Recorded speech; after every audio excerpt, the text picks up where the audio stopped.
Early morning in mainland Europe. Two white vans are quietly being loaded full of cocaine, hashish and ecstasy. They're being readied to move nearly 4 tons of narcotics. Authorities have been trying for decades to contain the global trade in illicit drugs. The drugs in these vans will be taken to an incinerator and destroyed. It's a journey the Portuguese police make every month, and they know there's no end in sight. Our job is to try to make it as hard as possible for the drug traffickers to sell their product. But it's not a fight that we can win. This is the story of how one country sparked a global movement for change.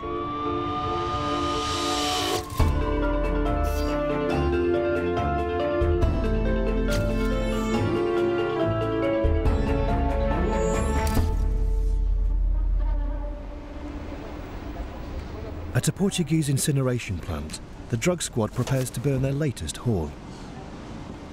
For years, Portugal took a hard-line approach to drugs. The policy was that all people caught with drugs, regardless of the amount and even if they were for their own personal use, will be legally prosecuted as drug traffickers. They will be brought into court and they may be sentenced to some time in prison. But the hardline approach didn't make a difference regarding people stopping use drugs. In the 1990s, drug use spread to every part of society in this small European country. 1 in every 100 of the population were believed to be addicted to heroin.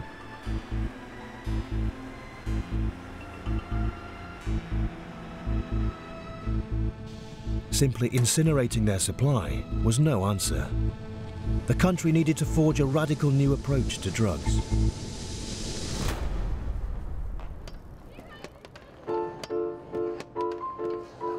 In 2001, Portugal came up with a policy that would put its people first. A new law enabled citizens to possess small amounts of any illegal drug. It would no longer be a criminal offence for mostly casual users to enjoy their vice of choice.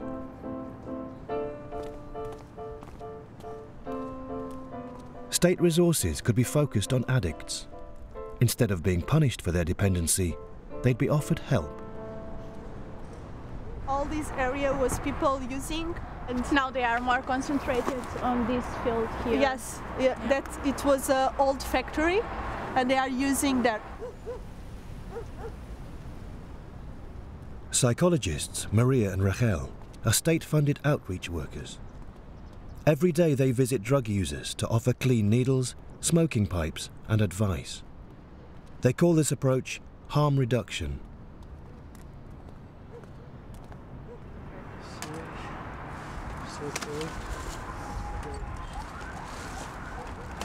Yeah, we respect their space, you know? Yeah. We are not like, come on, get to treatment, you have to stop. It's not what we say, you know? In their time, if they want, we help them to go to treatment.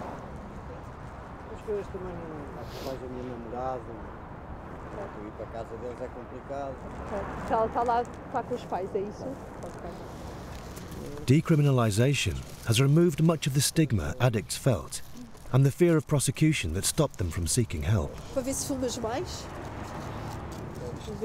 Agora fumo muito heroína. It's easy to them to get to us and say, okay, I have a drug problem and I need help. They don't have to lie to us. It's like, okay, I'm using and I'm not afraid to get in jail or something like that. And I think this is a big difference, you know. 90% of Portugal's anti-drugs resources are now spent on treatment and prevention, 10% on policing and punishment. In the United States, it's the opposite. Em certas pessoas já mudaram, porque já aceitam a toxicodependência como uma doença. Antigamente o toxicodependente era generalizado, um bandido, porque consoante o tempo vai passando, as pessoas viram que o toxicodependente por vezes é inteligente, é bastante inteligente e que não é a droga que tira a pessoa, que deixa de fazer que a pessoa não seja aquela pessoa. Since decriminalisation, drug-induced deaths have dropped from 80 in 2001 to just 16 in 2012. Over the same period, the total number of heroin addicts halved. Portugal's experiment defied the fears of opponents and broke a global policy taboo. But for all its success, the new approach did nothing to address the supply side of the drugs trade. Though citizens weren't now being arrested for possessing drugs, the police were still chasing their dealers. Globally, criminal gangs and drugs cartels continued to dominate a drugs trade worth over $300 billion. The countries where those drugs originated continued to pay the price they'd been paying for over a quarter of a century. In the Colombian capital, Bogotá, the polls opened with a minute's silence for the 3 candidates killed during the presidential campaign. It was the culmination of weeks of terror. The man expected to win is the Liberal Party's César Gaviria. He arrived surrounded by bodyguards and a media posse. He's pledged to continue the present administration's hard line against the drug cartels.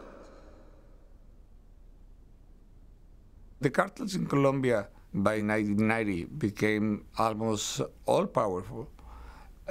Escobar was able to do terrorism in a way that only probably Bin Laden has been able. Blowing up buildings and bringing down planes and killing policemen one by one. It was really a threat to Colombian democracy. They were scary times. When he won the election, Gaviria vowed to take on the cartels in his own way. You have to fight cartels, you have to militarize the whole thing to show that these people could go to jail. At that moment, we had to do it. Gaviria oversaw the dismantling of Colombia's drugs cartels and the killing of their most infamous leader, Pablo Escobar. But after 4 years in office, he seemed to have made little lasting impact. Whereas once they grew coca plants for cocaine production, now it's poppy seeds. 1 kilo of heroin sells in New York for $160,000, 10 times the price of cocaine. The war on drugs really failed. And at the end, what you see is no matter what you do, the drugs gets to the US. The life of Colombia has been really, really difficult. We have suffered so much violence. You have to look for a way out. You have to look for a solution. We know that just repression, just prohibitionism doesn't work. We know it for certain. We have lived that. The drug-producing countries of Latin America are following the lead of Portugal in demanding change. But it's the country that began the war on drugs that might just bring it to an end.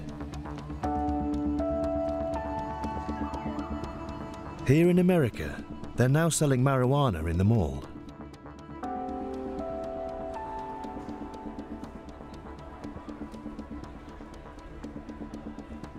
Citrusy, it's sweet, it's tropical.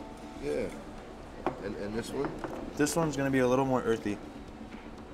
A little more pine than citrus, but definitely a really good strain. In 2014, Colorado became the first US state to fully legalize cannabis. Hi, how are you? Good, how are you? Within a year, it had already become a $700 million business there.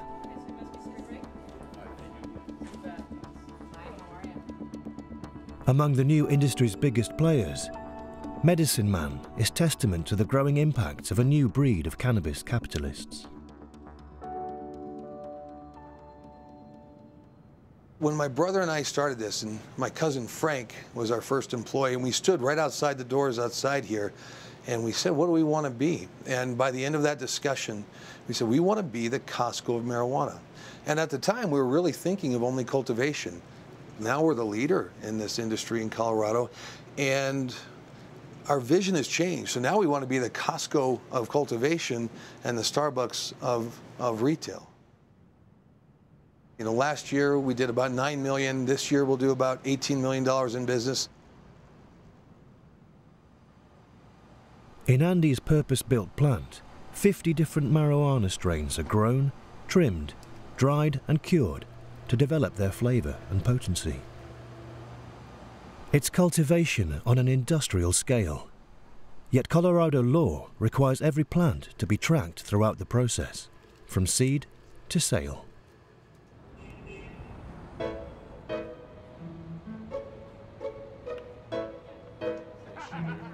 Legal controls are helping move marijuana away from the black market and into mainstream society.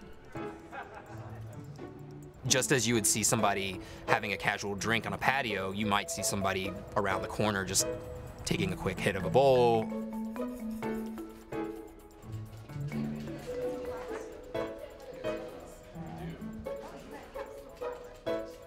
Welcome to the joint rolling class. Once you feel like you've got enough there, slowly start rolling it between and move your fingers in slowly. In one room, they taught you how to roll a joint, which is really cool. I rolled my first joint today. It was pretty awesome.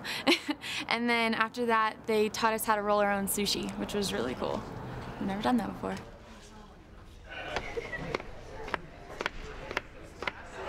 It's kind of a great mix of people. Everyone was really friendly. A little high.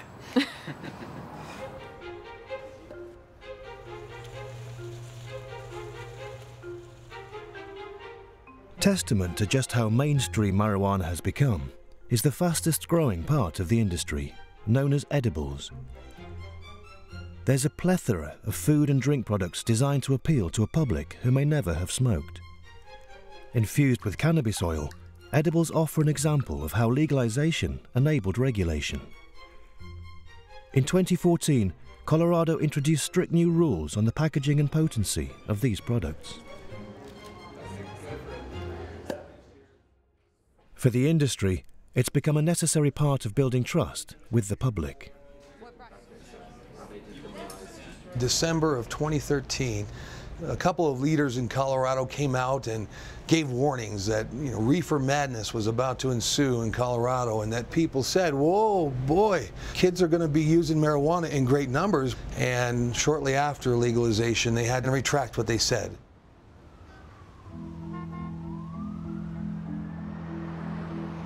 Initial research has suggested marijuana use by teenagers actually fell. Meanwhile, the state reaped revenues of $76 million from fees and taxes on marijuana sales. That's set to rise to nearly $100 million in 2016. And with it, the funding of schools and the police it's been earmarked for. Another great benefit about this industry is choking out the black market. Whether that's the cartels or organized crime, we are taking their customers from them, and we're going to choke them out to almost non-existing. Colorado's experience helped to trigger a momentum for change across the United States.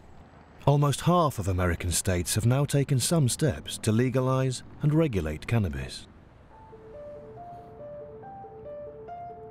Many people still say, well, we don't know what will happen if this is free, if we decriminalize the production and the consumption of drugs. They should look at Portugal and Colorado. Today is a very legitimate issue. I have no doubt that the world is going to move to regulation instead of prohibition. It's about abandoning something that doesn't work. 14 years ago, Portugal's experiment set a bold new path for dealing with drugs. The shift it prompted could be about to reach a critical global mass.